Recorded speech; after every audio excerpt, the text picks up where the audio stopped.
Bem, será que o Brasil corre mesmo o risco de um apagão elétrico? A gente vai saber isso daqui a pouco, conversando com o engenheiro e consultor ambiental Álvaro Menezes. Agora, nosso entrevistado é o neuropsiquiatra Darlan Fernando de Medeiros. O tema para a gente começar essa entrevista: transtornos de ansiedade em época de pandemia. Obrigado pela presença. Bom dia, e agradeço pelo convite. O que é que o senhor poderia nos dizer sobre esse tema que a gente abriu aqui a entrevista? É um tema atual, né? A pandemia está ocasionando os transtornos que nós iremos falar, o transtorno de ansiedade. A ansiedade já é muito frequente em nosso país, certo? Ele praticamente é o país dos ansiosos, o Brasil, e o país dos depressivos, né? Porque nós vivenciamos situações cada vez mais drásticas diante de tudo. E o medo que foi implantado agora na mente das pessoas foi que ocasionou o aumento dos transtornos. O que eu vejo lá no meu consultório, além do aumento de pacientes, que eu acho que triplicou a procura, a demanda, é o toque, né? O toque é um transtorno obsessivo compulsivo, não faz parte do quadro dos transtornos de ansiedade. Certo. Mas você vê a limpeza, não é? Todo mundo que chega procurando então, onde tem álcool gel, não é?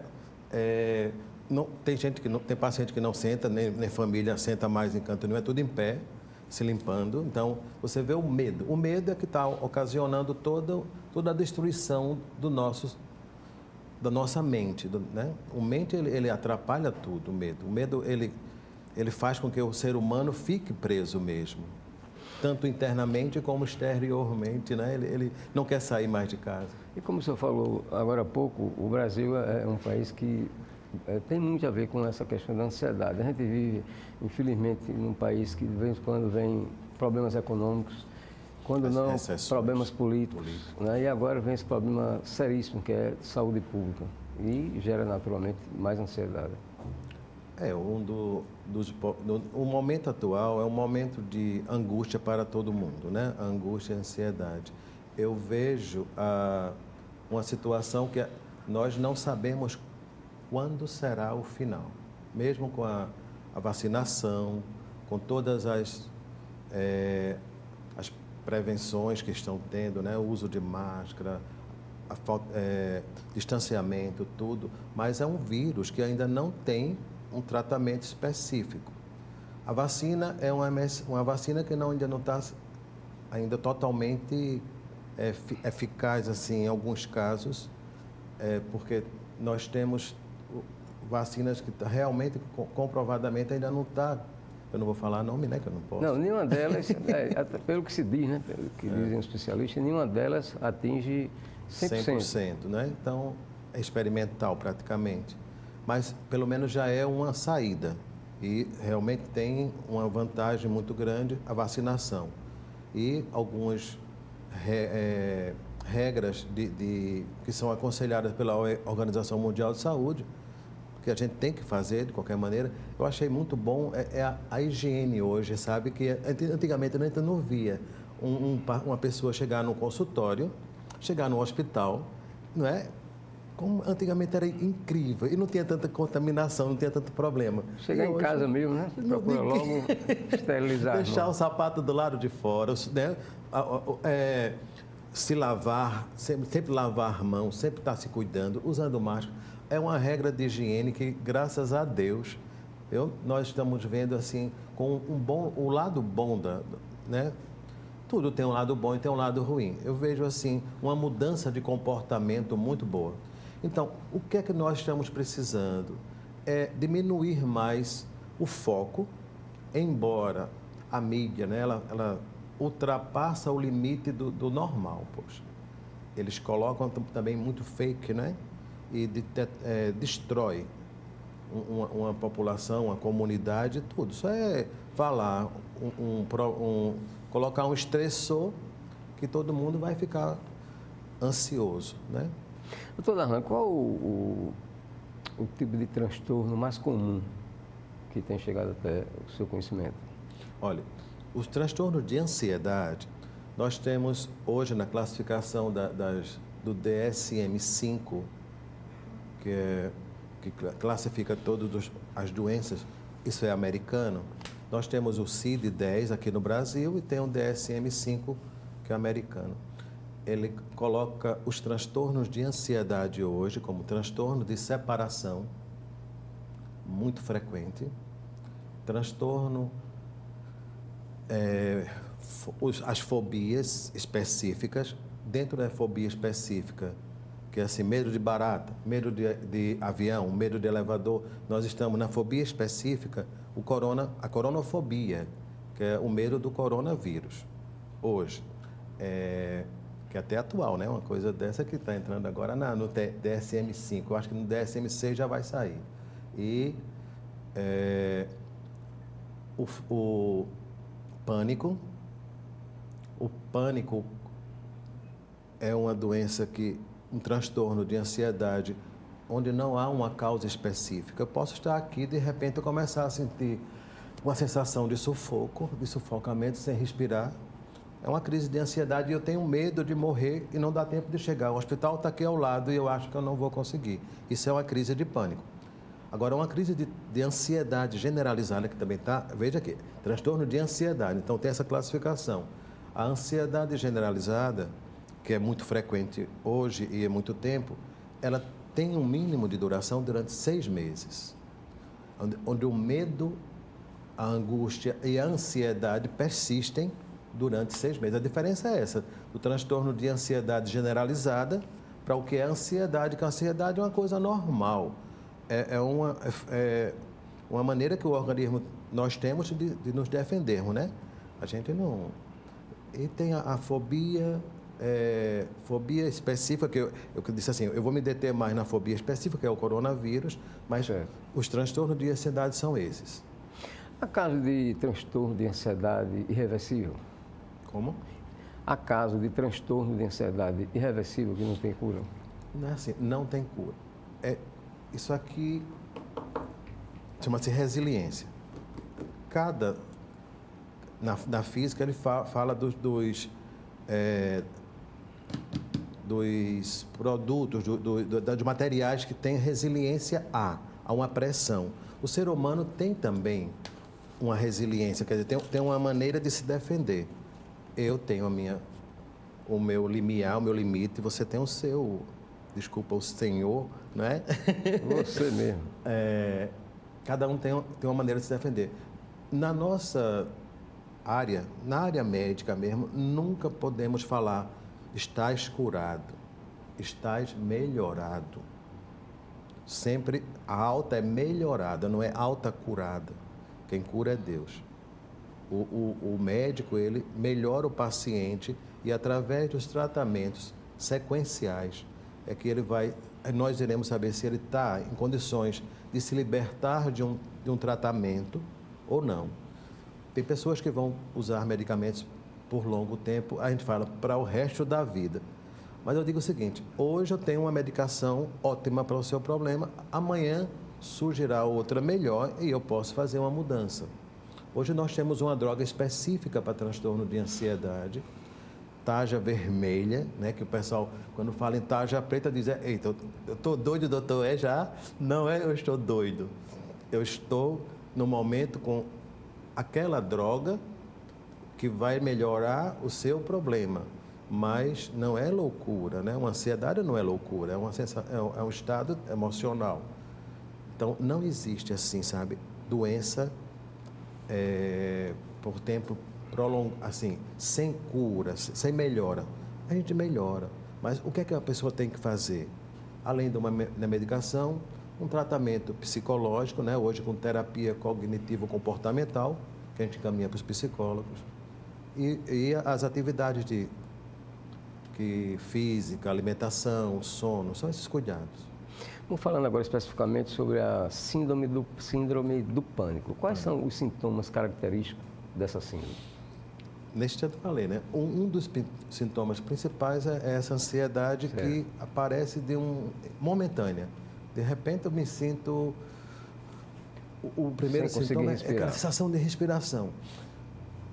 Taquicardia, sudorese, tremores, mas o maior é o medo da morte, o medo de morrer.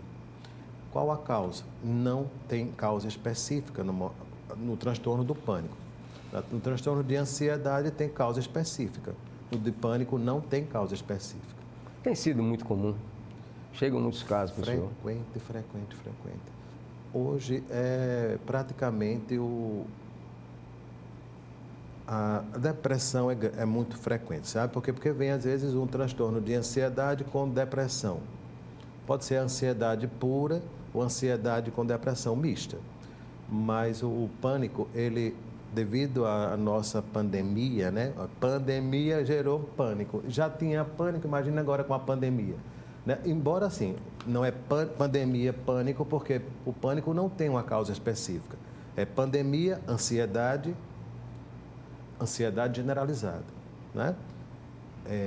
O pânico, ele tem um tratamento praticamente mais comportamental. A gente caminha muito para os terapeutas que trabalham com terapia cognitivo-comportamental e as atividades que todo mundo deve, sabe, nesse momento é investir no eu, no meu corpo, na minha mente, porque saúde é bem-estar físico, mental, social e espiritual. São 4 colunas que a gente trabalha. Então, se eu não me revestir de condutas e atitudes que melhorem o meu eu, o meu corpo, minha mente e a minha espiritualidade, eu vou ficar fragilizado diante das agressões que eu vou sofrer, não é? Todo mundo deveria partir para isso, trabalhar-se em prol de si e também em prol dos outros, que é dando que se recebe, não é? Então a gente tem que trabalhar em torno do todo. Como é que o senhor pode explicar o que seja depressão? Depressão está ligada ao humor. Veja que ansiedade é medo e apreensão. E depressão ligado ao humor. Então, 90% das pessoas depressivas, ela tem uma baixa do humor e isso leva ao medo sim, aí o humor é a tristeza, o desgosto, os pensamentos negativos. Isso na fase inicial nós classificamos a depressão em leve, moderada e grave. Leve, um tratamento psicoterápico resolve tranquilo. Às vezes aqueles remédios à base de flora, não é? De passiflora, que é maracujá, tranquilo. Você usa aquilo ali e fica tranquilão, fora as atividades físicas e ocupacionais. Depois você passa para uma fase mais moderada, onde os sintomas já começam a exacerbar-se, que você já começa o medo de morrer, o medo de sair de casa, o choro frequente, a perda da volição, né? Eu vou ficar trancado num quarto. E o terceiro estágio, mais grave, onde as pessoas passam para ideias suicidas, onde a depressão grave. Tipicamente, o paciente já está num estágio bem avançado que ele vai pensar sempre em sair desse mundo, entendeu? Em busca da solução, do combate à dor dele. Ele quer se evitar a dor, o sofrimento, ele suicida. Isso aí independe da vontade do paciente. É porque é como se você estivesse se contaminando. Né? Quando uma doença que vai começando, você não trata e ela vai tomando conta do seu corpo. Eu vejo assim, sabe? Uma gripe, né? Depois você passa por uma pneumonia atinge seu pulmão e aquilo vai agravando, você não está tratando, ou está tratando com... Porque para um paciente procurar uma ajuda, ele pode levar até 3 a 5 anos. Procuram clínicos, os clínicos passam algumas medicações não específicas e você vai com medo até de ir para um psiquiatra achando que o psiquiatra é médico de doido, né? Não é a nossa concepção de todo mundo. Então, não é médico de doido, é médico que trabalha com o psiquismo, trabalha com a melhora. Cada médico tem uma função, então nós trabalhamos com a saúde mental, com melhorar as pessoas que estão com algum problema, né, emocional. Existem também as doenças psiquiátricas que são antigamente colocadas como, o fulano enlouqueceu, sim. As esquizofrenias, os transtornos bipolares em fase psicótica e o uso de droga também pode modificar o ser. Mas a depressão é uma coisa que pode acontecer a qualquer momento comigo, com qualquer pessoa, não é? Morreu alguém, eu entro no luto, mas depois que aquele luto passa de 30 dias, eu estou depressivo. Eu não reagi. Bom, para encerrar, que conselho o senhor pode dar àquelas pessoas que eventualmente estão nos assistindo e estão sofrendo com essa pandemia que não tem nem, como o senhor disse no início, não tem nem perspectiva de acabar? O que é que o senhor poderia dizer a uma pessoa nessa situação? Repare bem, uma pessoa que mora numa favela como lá no Rio, né?